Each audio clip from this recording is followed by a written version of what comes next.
जब मैंने अपना होश संभाला तब मैंने देखा कि हमारे घर में एक होटल हुआ करता था, एक ढाबा हुआ करता था, और मुझे ये भी नहीं मालूम था कि क्या यूट्यूब में सच में पैसे आते हैं। क्लास में मेरे नोट्स में हमेशा क्लास में फर्स्ट आता था। हमें यूट्यूब की तरफ से एक सिल्वर प्ले बटन मिला है।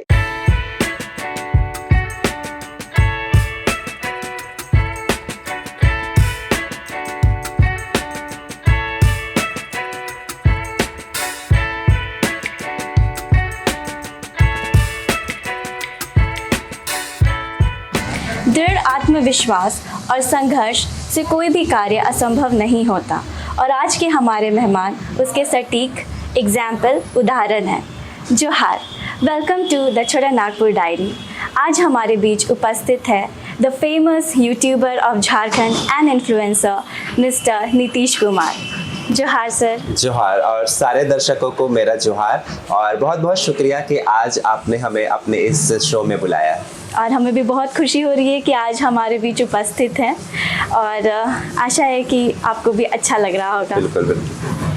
हम आपके बारे में बहुत कुछ जानते हैं, हम सभी जानते हैं कि आप एक फेमस यूट्यूबर है और आपके व्लॉग सभी देखते हैं, कंटेंट सब पसंद करते हैं, मगर हम आपके पहले के जर्नी को जानना चाहेंगे कि आपका बचपन कहाँ गुजरा और आपकी स्कूलिंग कहाँ से हुई।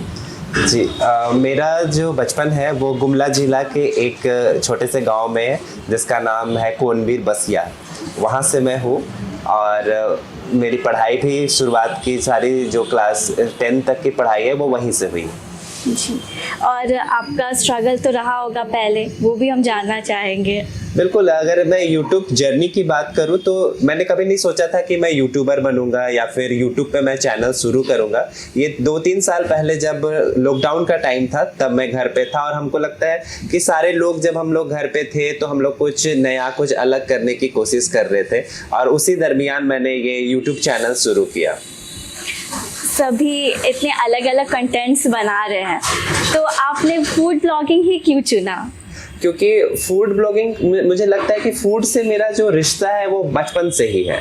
जब मैंने अपना होश संभाला तब मैंने देखा कि हमारे घर में एक होटल हुआ करता था, एक ढाबा हुआ करता था, और मेरे माता पिता मतलब वो होटल को चलाते थे। और ऐसा मेरी माँ बताती है कि शुरुआती दिनों में बहुत ही ज़्यादा मतलब स्थिति खराब थी, तो मतलब एक छोटे से एरिया को प्लास्टिक से घेर के, बांस से घेर के उन लोगों ने छोटा सा एक होटल शुरू किया था, और किसी तरह उसमें वो रोजी रोजगार चलता था। तो मैंने जब होश संभाला तो मैंने देखा था कि मेरी माँ खाना बना रही है, मेरे पापा खाना बना रहे हैं, होटल है, काम चल रहा है। तो शुरू से रोज दिन उठते के साथ हम लोग वो देखते आए थे, तो एक खाना बनने और उससे जो रिश्ता है वो शुरू से ही था। तो काफ़ी इंस्पायरिंग है आपकी जर्नी। मेरी जर्नी से ज़्यादा इंस्पायरिंग मुझे लगता है, मुझे सीखने को मिलता है वो मेरे घर पे ही किस तरीके से कठिन परिस्थिति से, मतलब कि मम्मी बताती है कि जब पहला उन लोगों ने जब होटल खोला तो पहला जो सेल था वो 35 रुपया का था, और बहुत छोटे से पेड़ के नीचे पे खोलना और उसमें धीरे धीरे आगे बढ़ना सच में बहुत इंस्पायरिंग है। तो मुझे घर से ये सब देख के मैं सीखते आया हूँ, और जब लॉकडाउन का टाइम था तो मैंने भी सोचा कि चलो मैं भी कुछ बनाता हूँ, और फिर मैंने धीरे धीरे वीडियो डालने शुरू किए और काफ़ी लोगों ने पसंद किया। आपने यूट्यूबर बनना एज अ करियर चूज किया या फिर एज अ पैशन ही आप इसे आगे बढ़ा रहे हैं? देखिए, शुरुआत में जो था ना, मैंने कभी सोचा नहीं था कि मैं यूट्यूबर बनूंगा या फिर यूट्यूब पे मुझे करियर शुरू करना है, और मुझे ये भी नहीं मालूम था कि क्या यूट्यूब में सच में पैसे आते हैं। तो मुझे लगता है कि मैं बस शुरुआत में तो ऐसे ही करते जा रहा था कि चलो वीडियोस डालने हैं, एक मेमोरी क्रिएट हो जाएगा, मैं कभी देखूंगा कि हाँ मैंने यूट्यूब पे ये वीडियोस डाले हैं, तो इसलिए मैंने ये शुरू किया था। फिर धीरे धीरे लोगों ने पसंद किया, और हमारा चैनल मुझे लगता है 6 महीने लगे थे मोनेटाइज होने में। तो 6 महीने के बाद मोनेटाइज हुआ, और 6 महीने के बाद जब मेरे अकाउंट में सच में यूट्यूब से पैसे आए तब मुझे यकीन हुआ कि हाँ यूट्यूब से सच में पैसे आते हैं, और अगर आप मेहनत करते हैं, रेगुलर वीडियो डालते हैं, तो आपको सच में यूट्यूब से बहुत ही ज़्यादा और अच्छे पैसे आते हैं। तो उसके बाद मुझे लगता है कि मेरी पढ़ाई भी मैंने काफ़ी कंप्लीट की, अच्छे से कंप्लीट की। मैंने मास्टर्स किया, मास्टर्स के लिए मैं BHU गया था, बनारस हिंदू यूनिवर्सिटी। साथ में मैंने जेवियर कॉलेज से अपना B.Ed कंप्लीट किया। तो मुझे ये था कि मुझे एक अच्छी नौकरी तो मिल ही सकती है अगर मैं उस पर भी ध्यान दूँ तो, पर मुझे लगा कि जो प्यार, सम्मान और इज्जत मुझे यूट्यूब से मिल रही है और जितना पैसा मिल रहा है शायद वो मुझे नौकरी में अभी नहीं मिलता, तो शायद मैं अभी इसी को कंटिन्यू करने वाला हूँ। और काफ़ी ऑफर मिल रहे होंगे आपको अभी, जैसे आप इतने फेमस हो गए, झारखंड को अब रिप्रेजेंट कर रहे हैं, तो हमने देखा आप सीएम की जी वाइफ से भी आप मिले जी। कल्पना सोरेन जी जो है वो भी हमारा चैनल देखती हैं, और जब मैं आदिवासी महोत्सव में गया था तो उन्होंने मुझे कहा, बकायदा वो मेरा नाम भी जानती हैं, और उन्होंने कहा कि आपके वीडियोस देखते हैं, तो मुझे काफ़ी अच्छा लगा कि इतना प्यार, सम्मान और सपोर्ट सबके तरफ से मिलता है। और हमारी कोशिश भी है कि हम लोग मतलब केवल रांची नहीं बल्कि झारखंड के अलग अलग जगह पे जाए, वहाँ पे जाके देखें कि किस तरीके से वहाँ का खान पान है, रीति रिवाज है, संस्कृति है, और उसको बाकी लोगों तक पहुँचाए। अभी आपने सेवियर कॉलेज के प्रिंसिपल के साथ भी इंटरव्यू लिया आपने उनका, तो उसके बारे में थोड़ा हमें बताइए, कैसा एक्सपीरियंस रहा आपका? मुझे सबसे पहले ये चीज़ बहुत था कि मैं फूड के साथ लोगों के जीवन और उनके विचारों को भी जानूं, और जेवियर कॉलेज के प्रिंसिपल पूरे कॉलेज को चलाते हैं, इतना बड़ा लीडरशिप क्वालिटी है उनमें, तो मुझे लगा कि क्यों ना इनके विचारों को जाना जाए। फिर हम लोगों ने उनसे अप्रोच किया, वो बहुत ही हम्बल है, बहुत ही जेन्युइन है, और उन्होंने हमें बहुत सपोर्ट किया, वो हमारे साथ आए और उनसे बातचीत करके वाकई बहुत ही मजा आया। आपने फॉरेन गेस्ट को भी होस्ट किया है हमारे सिटी में, तो कैसा रहा और कैसे आपने उन लोगों को सब जगह घुमाया, वो भी जानना चाहें, काफ़ी इंटरेस्टिंग है। जी, जैसा कि मैंने बताया कि मेरी पढ़ाई बनारस से भी हुई है, BHU से मैं पढ़ा हूँ, तो बनारस में बहुत सारे विदेशी घूमने के लिए आते हैं, तो वहाँ से भी कुछ लोगों से मेरी जान पहचान थी। और उसके बाद जब मैं रांची आया, रांची के बारे में दिखाने लगा, तो लोगों को लगा कि मुझे रांची के बारे में बहुत कुछ पता है और रांची बहुत खूबसूरत है, यहाँ घूमने आना चाहिए। और इसी तरीके से मेरी कांटेक्ट हुई थी, और सबसे शुरू जर्मनी से एक आए थे हमारे गेस्ट, उनको मैंने बहुत ही रांची का मार्केट घुमाया, हम लोग सतरंजी बाजार लेके गए थे, उन्होंने धुसका, पिट्ठा, छिलका ये सब खाया, तो बहुत ही अच्छा लगा था उनसे मिलके। उसके बाद रशिया से लोग आए हैं, इंग्लैंड से आए हैं, अभी इंग्लैंड से क्रिकेट के लिए 50 से 60 लोग आए हुए थे, उनको हम लोगों ने रांची के म्यूजियम लेके गए थे, हम लोग रॉक गार्डन लेके गए थे, जेल पार्क लेके गए थे, तो वो रांची की अलग अलग जगहों को देख के बहुत खुश हो रहे थे। और जर्मनी से जो आए थे उनको हम लोगों ने जोन्हा फॉल लेके गए थे हम लोग, तो वो बहुत खुश हुए कि झारखंड कितना खूबसूरत है। और हमें भी बहुत गर्व महसूस होता है कि जब हम लोग झारखंड के चीज़ों को बाहर के लोगों तक पहुंचाते हैं और दिखाते हैं कि हमारा झारखंड कितना रिच है कल्चर के मामले में, खाने के मामले में और खूबसूरती के मामले में। जी, आपने काफ़ी सक्सेस हासिल की है, और आप क्रिएटर्स मीट पे भी गए थे, नेशनल लेवल तक जाना बहुत बड़ी बात है। बिल्कुल, और हमें यूट्यूब की तरफ से एक सिल्वर प्ले बटन मिला है, 1 लाख सब्सक्राइबर होने पे हमें सिल्वर प्ले बटन मिला है। साथ ही हमें जोश टॉक पे बुलाया गया था, और ऐसे इनविटेशन आ रहे हैं। अभी क्रिएटर मीटअप की बात आपने की, उस पर भी बहुत सारे बड़े बड़े क्रिएटर्स आए थे जिस पे हमें जाने का मौका मिला था, तो बहुत अच्छा लगता है कि रांची से भी है हम लोग। ऐसे कभी कोई बोल नहीं सकता है कि रांची झारखंड से तो कोई नहीं है। अब हमें लगता है मेरे साथ साथ ऐसे बहुत सारे लोग हैं जो इंस्टाग्राम पे, यूट्यूब पे आ रहे हैं, और वो लोग भी बहुत अच्छा कर रहे हैं। तो जब शुरुआत मैंने की थी तो थोड़े कम थे, अब काफी लोग हैं, तो अच्छा लगता है, और मेरा साथ और सपोर्ट उनके साथ भी हमेशा रहता है। और मैं तो चाहूंगा कि नेक्स्ट टाइम से जब भी वैसे प्लेटफॉर्म की बात हो तो हमारे यहाँ से और भी ज्यादा लोग हम लोग जाए और झारखंड रांची को रिप्रेजेंट करें। सच में बहुत अच्छा लगता है, आप ऐसे काम कर रहे हैं और झारखंड का इतना नाम हो रहा है। और आप जोश टॉक्स तक कैसे पहुँचे, और आपकी इंस्पायरिंग जर्नी वहाँ पे आपने बताया, हम सभी ने देखा है, वो भी हम जानना चाहेंगे। जोश टॉक, मुझे लगता है उन्होंने कहा कि मैंने पूछा उनसे कि आपने मुझे क्यों बुलाया, तो उन्होंने कहा कि जब हम लोग यूट्यूब पे रांची झारखंड के वीडियो सर्च कर रहे थे तो नीतीश एंड कुजीन के वीडियो बहुत ज़्यादा आ रहे थे, और उन्होंने हमारा काम देखा, किस तरीके से हम लोग बहुत सारे रूरल एरिया पे गए हुए हैं, बहुत सारे से हम लोग गाँव देहात में जाके काम किए हैं। तो वो सारी चीज़ों को देख के वो काफ़ी खुश हुए और उन्होंने देखा कि झारखंड का जो खान पान है, किस तरीके से हम लोग सखुआ के पत्ते में खाते हैं, यहाँ पर रुगड़ा, पुट्टू, खुखड़ी ये सब बनता है, मिट्टी का चूल्हा होता है, लकड़ी पे खाना बनाती है महिलाएं, वो सब देख के उन्हें बहुत अच्छा लगा कि इस तरीके से भी लोग हैं और इस तरीके से भी यहाँ कितने तरह के, जैसे सरहुल का त्योहार, कर्मा का त्योहार, मैं फूड एंड फेस्टिवल दोनों को कवर करता हूँ। तो वो सारी चीज़ें देख के उन्हें बहुत अच्छा लगा कि ये सारी चीज़ें इस चैनल में कवर हो रही है और कोई है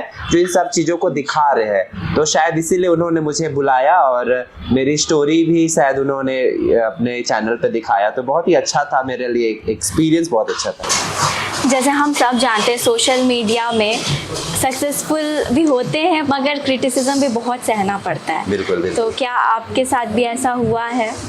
देखिए, मैं कहूँगा कि मैंने जब शुरुआत की तो मैंने ये सोचा ही नहीं था कि मुझे सक्सेसफुल यूट्यूबर बनना है या मुझे यूट्यूब से पैसे कमाने हैं, ये कहीं भी दूर दूर तक दिमाग में नहीं था। तो शुरुआत में तो मज़ा आता था, कि अभी भी मज़ा आता है कि हाँ चलो बना रहे हैं, एंजॉय कर रहे हैं, घूम रहे हैं, लोगों को दिखा रहे हैं, बता रहे हैं। हाँ, बट जब हम लोगों ने ठान लिया कि हमें 1000 सब्सक्राइबर पूरे करने हैं और शुरुआत में फ़ोन लेके जब जाते थे तो बहुत सारे लोग हंसते थे कि वैल्यू नहीं देते हैं, आपके हाथ में फ़ोन है, आप रोड पे ठेला का वीडियो बना रहे हो तो लोग सोचते हैं अरे देखो फूड ब्लॉगर बन रहे हैं या यूट्यूबर बन रहे हैं। क्योंकि उस समय 3 साल पहले की बात करें तो बहुत सारा बदलाव आया है 3 साल में। 3 साल बहुत लंबा टाइम होता है।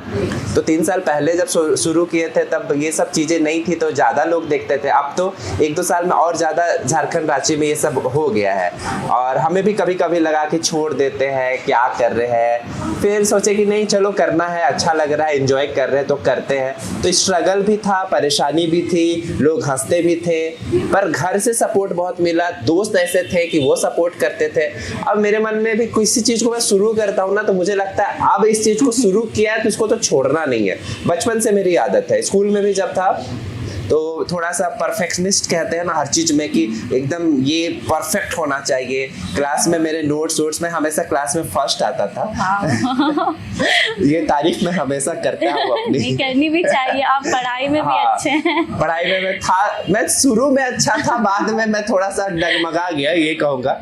क्लास 10th में मैंने डिस्ट्रिक्ट में मेरा 7th रैंक था, पेपर में नाम आया था मेरा, तो मैं खुश था। जेवियर कॉलेज में एडमिशन मिल गया, साइंस ले लिया तो खुश था। उसके बाद फिर ना इंटरेस्ट मेरा अलग अलग चीज़ों में आने लगा कि मैं ऐसा इंसान हूँ, मुझे सब कुछ करना है। मुझे सिंगिंग तो नहीं, पेंटिंग भी मैं करता हूँ, मैंने सीखा भी है, स्केचिंग सीखा है थोड़ा सा, 1 साल मैंने क्लास किया था। डांसिंग में बहुत इंटरेस्ट है। तो फिर मैंने जब यूट्यूब वाले क्षेत्र में आया तो मैं सोचा इसको तो मैं अब आया हूँ तो छोड़ूंगा नहीं, 1000 सब्सक्राइबर करके जाऊंगा। फिर 1000 सब्सक्राइबर हो गया ना तो फिर अच्छा लगने लगा, इंटरेस्ट और आने लगा।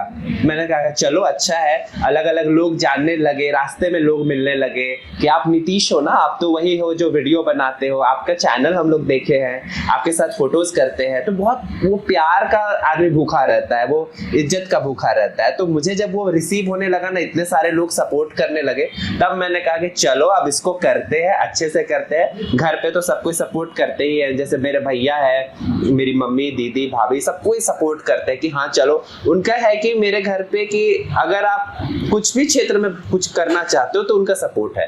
अगर मैं आज के क्षेत्र में कहूँगा कि मुझे डांस क्लास खोलना है, वो कहेंगे कि ठीक है आप डांस क्लास खोलो। मैं कहूँगा कि मुझे जॉब करना है तो कहेंगे जॉब करो। मैं कहूँगा मुझे ब्लॉगर बनना है तो वो ब्लॉगर बनो। हर चीज में वो सपोर्ट करते हैं। तो शायद ये एक बहुत बड़ा फैक्टर रहा कि लोगों घर से सपोर्ट मिला। बहुत सारे लोगों को इस चीज में सपोर्ट नहीं मिलता है। और कहीं ना कहीं मेरी एजुकेशन ठीक हो गई थी, एक बैकअप था कह लीजिए। पढ़ाई अच्छी है तो नौकरी भी कर सकते हैं, अगर इसमें सक्सेस नहीं मिला तो एक कहते हैं ना बैकअप प्लान रेडी था कि इन केस अगर इसमें आगे जाके कुछ नहीं होता है तो मेरा एक सेट है। तो शुरू में ऐसा चांस नहीं था कि यूट्यूबर बनना है, पर लोगों का सपोर्ट, प्यार और जितने सब्सक्राइबर मिले, टचवुड मतलब कि सारे के सारे बहुत अच्छे रहे। नेगेटिव कम मिला, वैसे ट्रोलिंग और कहते हैं ना बहुत ज्यादा नेगेटिव कमेंट्स वैसे कम आए और प्यार ही ज्यादा मिला, सपोर्ट ही मिला। तो तो मोटिवेशन आ गया करने के लिए। जैसे अभी तो आपको बहुत लोग पहचान जाते होंगे, हम जानना चाहेंगे पहला रिएक्शन आपका कैसा था जब कोई आपको शुरू में पहचानने लगे थे? मुझे लगता है बहुत शुरुआत में ही लोग पहचाने, उन्होंने कहा कि आपके वीडियोस देखे थे। मुझे मेरे सब्सक्राइबर लोगों ने ही बताया है कि मुझे कैसे वीडियो बनाने हैं, कहाँ पे मैं गलती कर रहा हूँ। जैसे उन्होंने कहा कि आप कहीं जाते हो तो क्या खाते हो उसका प्राइस बताया करो, उसका नाम बताया करो, आपने क्या खाया है, उस जगह का फुल एड्रेस बताओ, कहीं जा रहे हो तो उनसे बातचीत करो, लोगों के बारे में दिखाओ। लोगों ने मुझे बताया कि झारखंडी खाने को आप एक्सप्लोर करो, तब जाके मैंने सारा झारखंडी खाना घूमना शुरू किया। तो मैं बहुत लकी हूँ कि मुझे ऐसे लोग मिले हैं, और मैं जब भी मिलता हूँ तो मेरा रिएक्शन बहुत पॉजिटिव होता है, मुझे बहुत खुशी होती है। मैं एक्सप्रेस नहीं कर पाता हूँ, कई बार मैं शांत हो जाता हूँ, शॉक्ड हो जाता हूँ कि इतने सारे लोग मिल रहे हैं, लेकिन अंदर अंदर बहुत खुशी होती है और मुझे अच्छा लगता है। कोई भी अप्रोच करते हैं मिलने के लिए तो जरूर मिलने जाता हूँ। एक कंटेंट क्रिएटर बनने के लिए भी काफ़ी कुछ मैनेज करना पड़ता है, बहुत हैंडल करना पड़ता है। तो आप अकेले ही सब कुछ करते हैं, आपके टीम मेंबर्स भी हैं? मेरे भाई लोग हैं, मेरे कज़न लोग हैं, मेरे दोस्त हैं, और जैसे बादल है जो शुरुआत के दिनों में मेरे साथ बहुत बहुत हेल्प किए हैं और अभी भी करते हैं। तो बहुत सारे टीम मेंबर्स बन गए हैं, और मैं टीम मेंबर्स उनको नहीं कहूँगा, मैं उनको अपना भाई कहूँगा, क्योंकि वही लोग हैं जो मुझे सपोर्ट करते हैं। कोई मुझे इमोशनली सपोर्ट करते हैं कि हाँ आप कर सकते हो। कई बार आज भी ऐसा होता है कि मैं डगमगा जाता हूँ, कुछ छोटी सी प्रॉब्लम आता है तो मैं थोड़ा सा पैनिक हो जाता हूँ कि अब ये क्या हो रहा है, कैसे हो रहा है, इसको कैसे मैनेज करें। पर मेरे टीम मेंबर्स हैं जो मुझे हमेशा से सपोर्ट करते हैं कि नहीं आप कर सकते हो, ऐसे करो, चलो मिलके करते हैं, साथ में चलते हैं, हम लोग हैं आपके साथ। तो सबका साथ और सपोर्ट हमेशा से है। तो शायद ये भी एक कारण है कि मुझे शुरू से ये ऐसे गुड कंपनीज और फ्रेंड्स मिले हैं जो मुझे आगे ले जा रहे हैं। आप बहुत अच्छा कर रहे हैं और सभी लोग आपको इतना प्यार दे रहे हैं। तो आपका और आगे का क्या है फ्यूचर प्लान्स, हम ये जानना चाहेंगे। आप इसी में आगे बढ़ना चाहते हैं या फिर कुछ और भी आपने सोच कर रखा है? अभी तक मुझसे लोग पूछते थे कि क्या आप यूट्यूबर बनना चाहते हैं, तो मैं कहता था नहीं, मैं यूट्यूबर नहीं बनना चाहता। पर अब लोगों का प्यार और साथ देख के ना, मैं अगर यूट्यूब छोड़ दूंगा तो सब मुझे डांटेंगे, मारेंगे दौड़ा दौड़ा के कि आप इतना अच्छा कर रहे हो, हम लोग इतना साथ दिए हैं और आप छोड़ के भाग रहे हो इस चीज़ को। तो अब मुझे लगता है मैं इस चीज़ को नहीं छोड़ने वाला हूँ, क्योंकि लोग मुझसे इतना प्यार करते तो मेरा भी फर्ज बनता है कि उनके लिए मैं इतना आगे लेके चलूँ इस चीज़ को, और अलग अलग प्लेटफॉर्म में भी मैं आऊँ, जैसे इंस्टाग्राम हो गया, फेसबुक हो गया, उन सब जगहों पे भी मैं आऊँ। और मैं बिल्कुल इसके लिए तैयारी कर रहा हूँ, और आगे फ्यूचर प्लान्स है कि झारखंडी खाना को प्रमोट करना है और आगे तक लेके जाना है। जैसे आपने देखा होगा कि विदेशी मेहमान हमारे झारखंड में आते थे, हमारा बहुत जल्दी एक प्लान है कि हम लोग शायद फॉरेन कंट्री का कुछ टूर करें, कहीं ना कहीं कुछ करें और वहाँ जाके अपना झारखंडी कुजीन रिप्रेजेंट करें। अभी तक मैं रांची को ज़्यादा फोकस करता था, अब मेरा प्लान है फ्यूचर में कि मैं गुमला, सिमडेगा, लोहरदगा, धनबाद, आपका जमशेदपुर, बोकारो, रामगढ़, हजारीबाग, सब जगह पे हम लोग जाए और वहाँ भी वो देवघर वगैरह जितना भी है, गिरिडीह, सब जगह जाके हमारा झारखंडी खाना वहाँ पे खोजे कि वहाँ पे लोग किस तरीके से कर रहे हैं। साथ ही केवल रेस्टोरेंट और ढाबा, रिजॉर्ट नहीं, कोई होटल नहीं, बल्कि लोगों के घरों तक पहुँचे कि लोग घर में कैसे खाना बना रहे हैं, घर का खाना कैसा है, गांव का खाना कैसा है। तो वो सब भी प्लानिंग है। साथ ही अगर हो सके तो हमारा नीतीशन कुजीन का अपना भी कुछ वैसा हम लोग सोच रहे हैं जहां हम लोग झारखंडी खाना बनाए। वो एक हमारा स्टूडियो के टाइप का होगा जहां पे लोग वहां मिलने भी आएंगे, हमसे खाना भी खाएंगे और झारखंड की झलक भी देखने को मिलेगी। तो प्लानिंग्स बहुत सारे हैं, बस लोगों का साथ और सपोर्ट ऐसे ही चाहिए। जी, हमेशा लोगों का सपोर्ट आपके साथ है और शायद इसलिए लोग आपको इतना पसंद करते हैं कि सिर्फ आप बड़े जगहों को नहीं मगर छोटे छोटे घरों में लोकल चीज़ों को भी दिखाते हैं, उनके लाइफस्टाइल को दिखाते हैं, जो लोग बहुत पसंद करते हैं। और अब हम चाहेंगे कि आप जितने भी हमारे यूट्यूबर्स हैं जिनके आप इंस्पिरेशन हैं, तो उनसे कुछ मैसेज उन्हें आप दें। देखिए, जितने भी यूट्यूबर्स अभी जो आ रहे हैं, मुझे लगता है बहुत सारे लोगों ने मुझे मैसेज किया है कि नीतीश जी, हम आपको देख के अपना यूट्यूब यूट्यूब चैनल खोले हैं। तो मुझे बहुत खुशी होती है कि मेरे वजह से अगर 2-4 लोग भी इस फील्ड में आ रहे हैं और मेरे जैसा कुछ काम कर रहे हैं, तो मैं भी उनसे बहुत कुछ सीख सकता हूँ। और मैं बस यही कहूँगा कि अगर आप यूट्यूबर बनना चाह रहे हो तो ऐसे ही फील्ड को चुने जिसमें आपको इंटरेस्ट हो, जिसमें आपको मन करता हो, और पहले अपनी पढ़ाई जरूर पूरी करें, क्योंकि एजुकेशन बहुत ज़रूरी है, एक बैकअप होना बहुत ज़रूरी है। और इसको पैसे कमाने के लिए ना शुरू करें कि इस क्षेत्र में आप अपना योगदान दे रहे हैं, या तो बस आपको मन लग रहा है या फिर आप एंजॉय कर रहे हैं। पैसे कमाने के मोटिव से अगर यूट्यूब शुरू करेंगे तो आगे जाके हो सके आपको बहुत ज़्यादा निराशा लगेगी। आप बहुत महंगा इक्विपमेंट्स खरीद लेंगे और घर में बहुत जोर जबरदस्ती करके कहेंगे कि मुझे यूट्यूबर ही बनना है। बहुत सारे आजकल क्लास 9-10 के बच्चे जो है वो यूट्यूब पे आ जाना चाहते हैं, पर पहले अपनी पढ़ाई कीजिए, या तो ऐसा फील्ड चुनिए जो आपके पढ़ाई से रिलेटेड है। आप पढ़ाई के बारे में कुछ बात करके वीडियो कीजिए, या कुछ ऐसे नॉलेजेबल चीज कीजिए जिसमें आपकी पढ़ाई भी आ जाएगी इन्वॉल्व और आपका यूट्यूब भी चलेगा। तो आप टेक्निकली यूट्यूब हैंडल करना भी सीख जाओगे। बट एकदम पढ़ाई छोड़ के ऐसा फील्ड चुन लेना मुझे थोड़ा सा अलग लगता है। तो मेरी तरफ से ये मैसेज है कि अपने इंटरेस्ट का फील्ड चुने, पढ़ाई को भी इम्पोर्टेंस दे, और पैसे कमाने के मतलब से यूट्यूब मत शुरू कीजिएगा। जी, और आपसे हमें पता भी चला आप क्लास में टॉपर भी रहे हैं, तो आपने पढ़ाई भी अपनी कंप्लीट की अच्छे से। पढ़ाई में मतलब कि मन लगता था मेरा। जी, और अब यूट्यूबर भी इतने फेमस बन चुके हैं, सब लोग आपको जानते हैं, तो हमारे दर्शकों के लिए ये बहुत अच्छा मैसेज है। और बहुत अच्छा लगा आपसे ये सब बातें करके, काफ़ी सीरियस बातें हो गई है, तो अब एक फन पार्ट पे आते हैं जो है रैपिड फायर राउंड, और इसमें आपसे कुछ सवाल पूछे जाएंगे। और ये राउंड मुझे बहुत डर लगता है। थोड़ा सा डरना भी चाहिए। तो क्या आप रैपिड फायर राउंड के लिए रेडी हैं? बिल्कुल, चलिए शुरू करते हैं। आपका पहला सवाल है, favourite tourist spot of Jharkhand? Jharkhand में मैं पहली बार फर्स्ट टाइम नेत्रहाट गया था, तो मुझे वो बहुत अच्छा लगा। नेत्रहाट बहुत सुंदर भी है। बिल्कुल। दूसरा, रेस्टोरेंट जहां आप बार बार जाना पसंद करते हैं? रांची में जी। ये बहुत कॉन्ट्रोवर्शियल है। पर मुझे झारखंडी खाना बहुत पसंद है, तो मैं झारखंडी खाना बार बार खाता हूँ जहाँ मिल जाए। ठीक है। Favourite Nagpuri song and singer? मुझे नागपुरी गाना बहुत पसंद है, और मुझे लगता है ये मोर 18 साल हो गए करे स्कूल के टाइम पे ये सब गाने बहुत सुनते बड़े हुए, तो ये सब बहुत अभी भी अच्छा लगता है। और सिंगर? पवन सर, पंकज सर, ये लोग। ओके, हाँ। फेवरेट झारखंडी डिश? झारखंडी डिश धुसका। सबको काफी पसंद है।